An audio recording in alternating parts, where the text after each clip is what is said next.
नमस्कार, मैं दिल्ली से गुलशन पहुँचा फाइट फॉर जुडिशल रिफॉर्म से। जैसा कि आप जानते हैं कि हमारी कोशिश हो रही है कि देश की सभी अदालतों के अंदर ऑडियो वीडियो रिकॉर्डिंग और ट्रांसपेरेंसी अकाउंटेबिलिटी बढ़े, जिससे कि पीड़ित को न्याय मिले।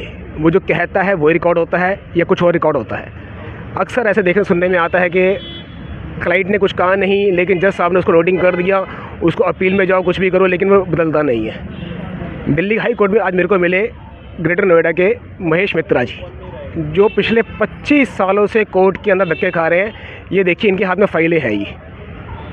ये देखिए, इन बंडलों को देखिए, फाइलों के बंडलों को देखिए आप। ये अभी सिर्फ एक बंडल है, ऐसे कितने ही बंडल इनके पास 25 साल में तैयार हो चुके हैं, पर इनको न्याय नहीं मिल रहा। क्या इसको न्याय कहते हैं क्या? आज अपनी पीड़ा कहूँगा इसको, मैं कहानी नहीं कहूँगा, मैं अपनी पीड़ा ये बताएंगे आपको कि कैसे क्या क्या हुआ। नमस्कार जी।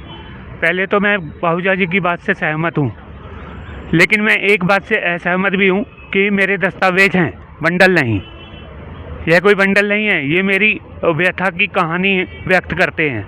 उन पीढ़ी सच्चाई है, मेरे न्याय पाने की विश्वास को व्यक्त करते हैं, जो मैं आज तक भुगतता आ रहा हूँ या मैंने भुगता है। जो सीईओ मुझे पीड़ित करते रहे हैं, उत्पीड़न करते रहे हैं, मेरे परिवार समेत मेरा शोषण कर रहे हैं, अत्याचार कर रहे हैं, यह किसी भी अदालत को, इवन सर्वोच्च अदालत को भी दिखाई नहीं देता। मैंने हजारों पत्र लिखे हैं, प्राधिकरण को लिखे हैं, प्रेसिडेंट को लिखे हैं, प्राइम मिनिस्टर को लिखे हैं, मुख्य न्यायाधीश को लिखे हैं, लेकिन किसी को न्याय दिखाई नहीं देता। मेरी याचिका तक मुख्य न्यायाधीश के पास गई है, लेकिन उसमें भी उन्होंने अपने आप स्वयं याचिका को वापस करते हुए ये कह दिया कि याचिका वापस ली जा रही है। मैंने तो कहा नहीं था याचिका वापस लेने के लिए। मेरे को वैसे तो सुप्रीम कोर्ट कहता है कि हम अनुसंधान और विश्लेषण कर फैसला देते हैं, लेकिन मेरे मामले में तो नहीं दिया गया। 5 साल बाद नंबर आया और 5 मिनट में मेरी याचिका वापस कर दी गई, मुझे बिना सुने ही। ये फाइलें हैं, हर एक साक्ष्य मौजूद है, कानून के जानकार हैं। अदालत में जो न्यायाधीश बैठते हैं कानून के जानकार हैं, लेकिन फिर भी मेरी बात नहीं सुनी जाती। 25 सालों में 40 से ज़्यादा आदेश हो गए हैं, लेकिन फिर भी आदेश का पालन नहीं। 10 साल पहले मूल केस को लगे, जिसके लिए मुझे दर धोखे खानी पड़ी। 10 साल से ज़्यादा फिर निष्पादन को हो चुके हैं। प्राइम मिनिस्टर खुद बोल चुके हैं, प्रेसिडेंट खुद बोल चुके हैं कि न्याय की भाषा होनी चाहिए, सरल होनी चाहिए, लेकिन हमें कभी भी यहाँ पे न्याय की भाषा नहीं मिली, सरल भाषा तो मिली ही नहीं। हमारे साथ तो अन्याय ही होता आया। जज साहब कुछ भी बोल के अपनी कुर्सी पे बैठे हुए कुछ भी आदेश कर देते हैं, हमें तो ट्रांसपेरेंसी मिलती ही नहीं। वो जज साहब बोलते हैं अप्रैल की डेट लगा दो, पेशकार बोलता है मई की डेट लगा दीजिए, दूसरे के साथ मिली भगत कर। यह अभी ताज़ा मामला है मेरे साथ। राज्य आयोग उत्तर प्रदेश में यही हुआ, जहाँ न्यायाधीश महोदय ने अप्रैल की डेट कही, अप्रैल पहले हफ्ते की, और विपक्षी के साथ मिलके वो पेशकार साहब ने वो मई की डेट लगा दी। मुझे तो अन्याय हुआ मेरे साथ, ये कोई नहीं देखता है। विपक्षी क्योंकि ग्रेटर नोएडा का विपक्षी मुखिया है, सीईओ है, और वही मेरी इस उत्पीड़न का जिम्मेदार है। उसी के खिलाफ मेरा 25 साल से केस चल रहा है। रोजगार से संबंधित हमारा केस है, जिसको हमें आत्मनिर्भर बनने के लिए हमने एक प्लॉट का आवेदन किया था सन 2000 में, जो बिना किसी औपचारिकता के पहले आओ पहले पाओ के आधार पर देना था।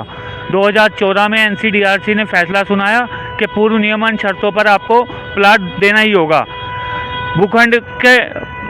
भूखंड का गलत दस्तावेज जारी भी किया गया, बिना रेट एक्स्ट्रा लगाकर, नया रेट लगाकर, जो कि पूर्व नियम पे पुराना रेट देना था। उन्होंने 2500 वर्ग मीटर भूखंड का आवंटन लेटर जारी किया, लेकिन गलत दर पर, जिसको हमने कोर्ट में साक्ष्य के रूप में दिखाया, लेकिन कोर्ट आज तक उसको अनुपालन नहीं करा पाई, अपना ही आदेश अनुपालन नहीं करा पाई। तो किस प्रकार की कोर्ट चल रही है, किस प्रकार की न्यायिक व्यवस्था चल रही है? इसलिए न्यायिक व्यवस्था का रिकॉर्डिंग होना बहुत ज़रूरी है, पता चले किसकी गलती है और किस पर कार्रवाई की जानी चाहिए। अगर सीईओ की गलती है तो सीईओ पर कार्रवाई होनी चाहिए। सीईओ IAS अधिकारी है, लोक सेवक है, लोक सेवक जवाबदेही होता है, उसकी जवाबदेही सुनिश्चित की जानी चाहिए। क्योंकि वो हम उत्पीड़न सह रहे हैं, उसको तो कोई नहीं है। वो तो अपना एसी गाड़ियों में बैठकर, अपने ऑफिस में बैठकर उत्पीड़न नहीं सह रहा है। अपनी सैलरी से कोई वकील का पैसा नहीं भर रहा है, कोई न्यायिक व्यवस्था का पैसा नहीं भर रहा है। हम भर रहे हैं अपनी जेब से पैसा। हम खाली हो गए, खाली हाथ आज भी हैं। 25 सालों बाद हम अपना रोजगार नहीं लगा पाए। जो कि स्कीम थी, बिना आओ पहले पाओ, बिना किसी औपचारिकता के मिलना था। इसका दोषी कौन? सीईओ दोषी है, फिर भी जज साहब को नहीं दिखाई देता। सबूत हैं सारे, फिर भी जज साहब को दिखाई नहीं देता। ऐसे कैसे हो सकता है? जबकि हजारों पेजों की फाइल हो चुकी है। जो मांगने पर ही दस्तावेज जमा कराए हैं उसको बंडल बोल दिया जाता है। क्यों बंडल बोल दिया जाता है? जबकि उसमें सुप्रीम कोर्ट तक के आदेश हैं। वो माननीय सुप्रीम कोर्ट को मानना नहीं है। माननीय सुप्रीम कोर्ट ने भी नहीं देखा, उसे हमें फाइल को वापस कर दिया। क्या आपने वापस ले लिया? हमने तो कोई मुकदमा वापस नहीं लिया। ये जवाब मैं सीजीआई साहब से चाहूँगा, माननीय सीजीआई सुप्रीम कोर्ट साहब से ये जवाब चाहूँगा कि मुझे बताया जाए कि मैंने कब वापस लिया। क्या वकील ने मिली भगत करके दूसरे सीईओ के दबाव में या दूसरे किसी जज साहब के दबाव में वो फैसला वापस ले लिया, वो फाइल वापस ले ली, फाइल वापस ले ली। जबकि मेरी फाइल में और भी क्वेश्चन लिखे हुए थे, उसका जवाब तक नहीं दिया। वो मेरे लिए नहीं थे, वो हर एक उस पीड़ित के लिए थे जो न्यायालय के उस आदेश से पीड़ित है, जो दबाव में दिया गया फैसला था। जो राज्य आयोग ने दबाव में फैसला दिया था कि अनुपालन करने के लिए धारा 25 लागू नहीं की जा सकती। ये क्या जज साहब, जो सीनियर मोस्ट जज साहब थे, जो रिटायर होने वाले थे, जल्दबाजी में फैसला देके चले गए कि आपने केस वापस ले लिया। हमने तो कोई वक्त केस वापस नहीं लिया, जिसका फैसला आज तक नहीं हो रहा। दर भटक रहे हैं। 2014 में जब एक बार फैसला आ चुका है, अंतिम फैसला आ चुका है, जिसके बाद कोई अपील नहीं की गई, तो उसका अनुपालन कौन सुनिश्चित कराएगा? ये कौन देखेगा? प्रधानमंत्री, राष्ट्रपति, सीजीआई, मुख्यमंत्री, चीफ सेक्रेटरी, कौन देखेगा इसको? कोई देखने को तैयार ही नहीं है। सब अपना पल्ला झाड़ लेते हैं। पुलिस में शिकायत करो, वो कहती है हमारे से संबंधित नहीं है। सीबीआई में करो, वो कहता है हमारे से संबंधित नहीं है। विजिलेंस में करो, वो कहता है हमारे से संबंधित नहीं है। तो किससे संबंधित है? यूएन से।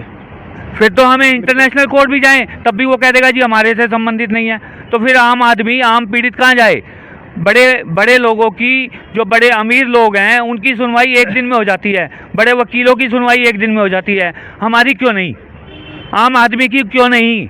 कोई सवाल का जवाब ही नहीं है किसी के पास। इस सवाल का कहाँ चले जाते हैं सब जवाब देने के लिए? टीवी पर बातें तो बहुत बड़ी बड़ी करते हैं, चाहे सीजीआई आ जाए, चाहे वो प्रेसिडेंट आ जाए, चाहे वो प्रधानमंत्री आ जाए, सिर्फ बातें करने के लिए होते हैं सारे।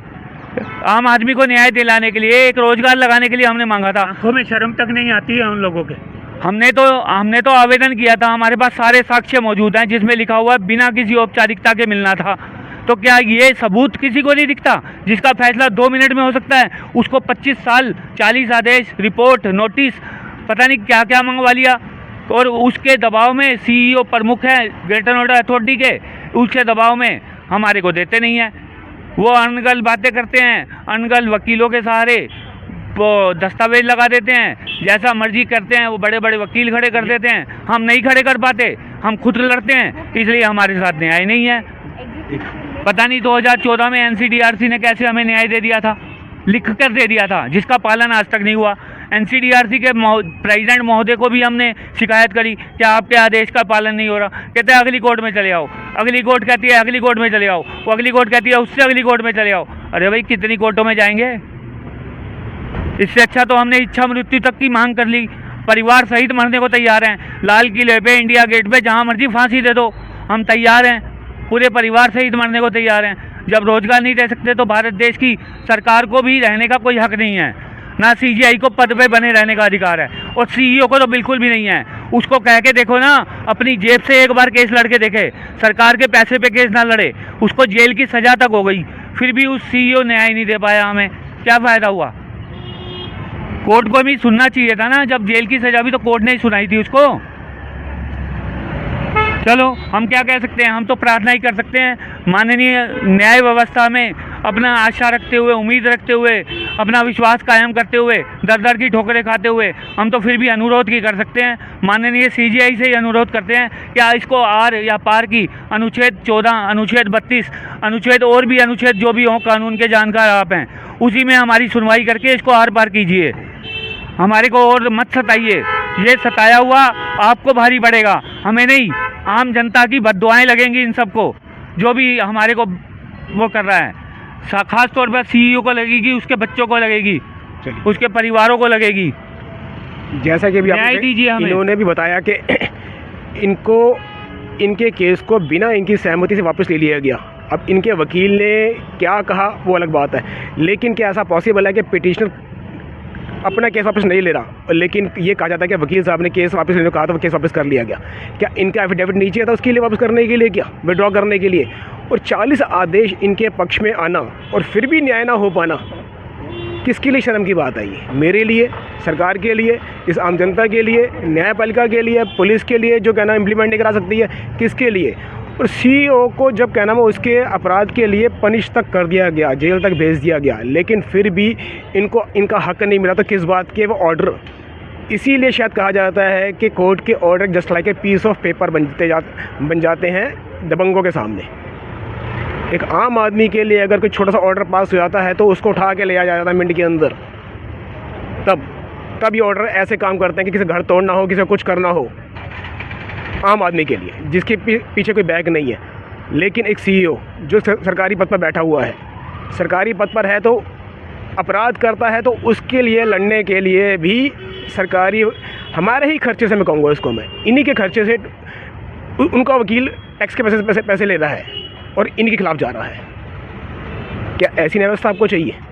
लेकिन अगर जिस तरह इनका केस विड्रॉ हो गया, अगर वहाँ पे ऑडियो वीडियो रिकॉर्डिंग हो रही होती तो क्या जज साहब इनसे पूछते नहीं कि भैया आप अपना केस विड्रॉ करना चाहते हैं क्या? आप उस टाइम आप क्या कहते हैं? क्या विड्रॉ करते हैं आप? क्या नहीं जी, हम कहते हैं इनको सजा दो, इनको हमारे को न्याय दो। हम जरूर कहते हैं, हमारा 25 सालों में 5 साल बाद सुप्रीम कोर्ट में नंबर आया था, उसे बिना हमारी इजाज़त के वापस ले लिया गया। हमसे पूछा तक नहीं, ना जज साहब ने पूछा, ना वकील साहब ने पूछा। वकील साहब के घर जाके बात हुई थी कि हाँ जी कल हम एविडेंस पेश करेंगे कोर्ट में, और सुबह आते हैं तो दोनों की सांठगांठ से केस वापस हो गया। अब दोनों की से हुआ, तीसरे की से हुआ, तीसरे के दबाव से हुआ। अब हम इसको क्या कह सकते हैं? कम से कम जेल की सजा हुई तो बड़ी कोर्ट उसको खारिज कर देती है। नहीं जी, आपने इसका ना पालन नहीं किया। जब उसका पालन हो रहा था तो केस ही खत्म कर दिया। किसके दबाव में केस खत्म कर दिया गया ये पता ही नहीं चला हमें। तो CEO के दबाव में कर दिया गया, जज साहब के दबाव में कर दिया गया, या किसी पॉलिटिकल प्रेशर से कर दिया गया? PMO से आया था। PMO से हमें यहाँ सुनने को मिलता है कि PMO से IAS अधिकारी को बचाने के लिए फ़ोन किया गया जज साहब को।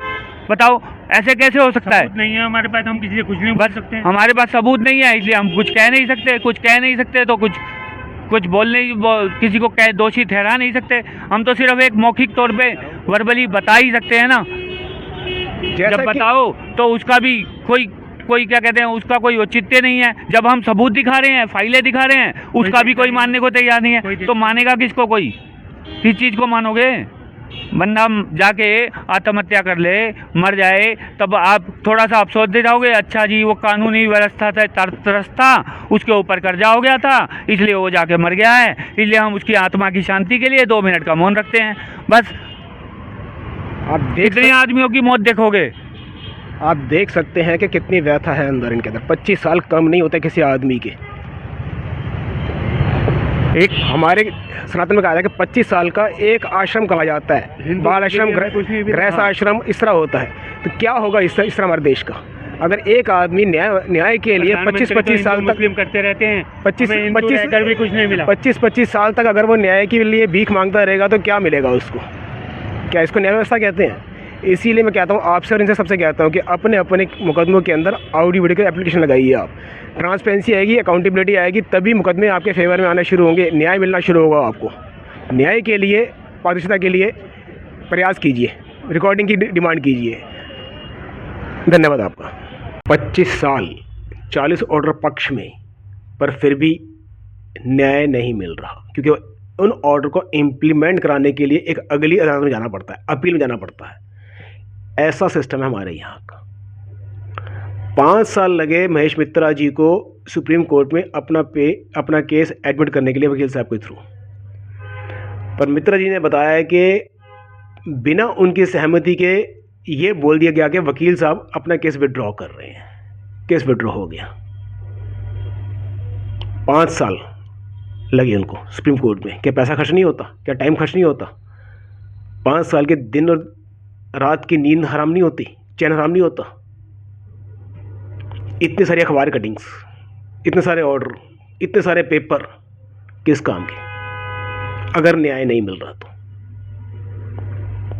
किस तरह उलझा दिया है सिस्टम ने।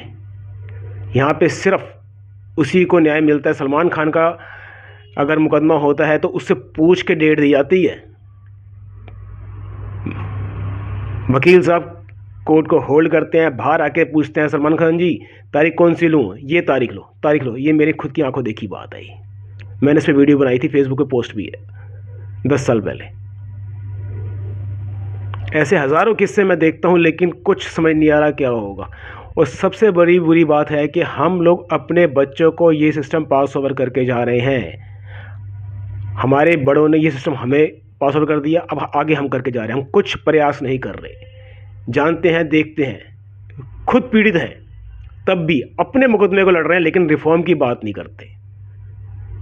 जितने लोग रोज़ कोर्ट के अंदर पेश होते हैं, उनमें से आधे होते हैं जिनको न्याय जल्द नहीं चाहिए होता, आधे होते हैं जिनको न्याय जल्द चाहिए होता है। जिनको न्याय जल्द चाहिए, अगर सिर्फ वो ही एफर्ट्स करना शुरू कर दें, कोर्ट के बाहर खड़े हो जाएं कि मेरे को सब इकट्ठे मिलके एक बार के नहीं, आज हमें हमारा न्याय चाहिए। पुलिस कितनी कोर्ट से कितने को हटाएगी, लेकिन लोग डरते हैं। क्यों डरते हैं मैं नहीं जानता। कोई फांसी नहीं है अपना हक मांगना, न्याय मांग रहे हैं आप, फेवर नहीं मांग रहे। इस बात को हमेशा ध्यान रखिए। न्याय मांग रहे हैं और जल्द न्याय मांग रहे हैं। ये आज की वीडियो दिल्ली हाई कोर्ट की थी। हर कोर्ट के बाहर इस तरह के लोग हैं, अंदर बाहर भरे पड़े, किसको कोई फर्क नहीं पड़ रहा। वही रिक्वेस्ट है आपसे, वही गुजारिश है, कुछ एफर्ट्स कीजिए आप।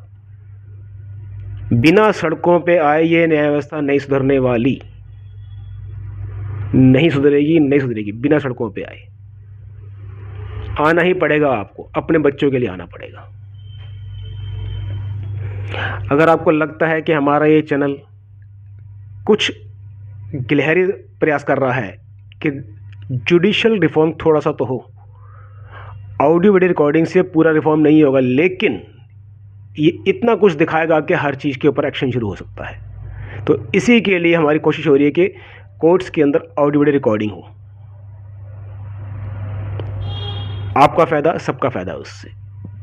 तो कृपया करके इस चैनल को सब्सक्राइब कर दीजिए, लाइक कर दीजिए, शेयर कर दीजिए, जिससे कि आपकी आवाज़ और हमारी आवाज़ जजेस के लंच के टेबल में, डिनर के टेबल में, या जिस टाइम भी वो रेस्ट होकर देख रहे होते हैं, तो उनके पास एक बार तो होते हुए देखे अटके कि कोर्ट्स के बारे में लोग क्या कह रहे हैं।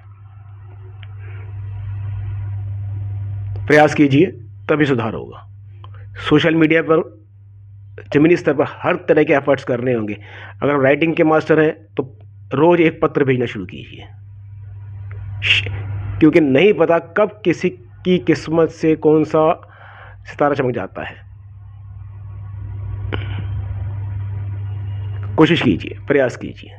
शायद हो सकता है कि आप में से किसी एक के लेटर से ही वो बात बन जाए जो हज़ारों लोगों के लेटर से नहीं, लाखों लोगों के प्रयास से नहीं बन रही। हो सकता है वो आप ही हो। कोशिश कीजिए। धन्यवाद आपका।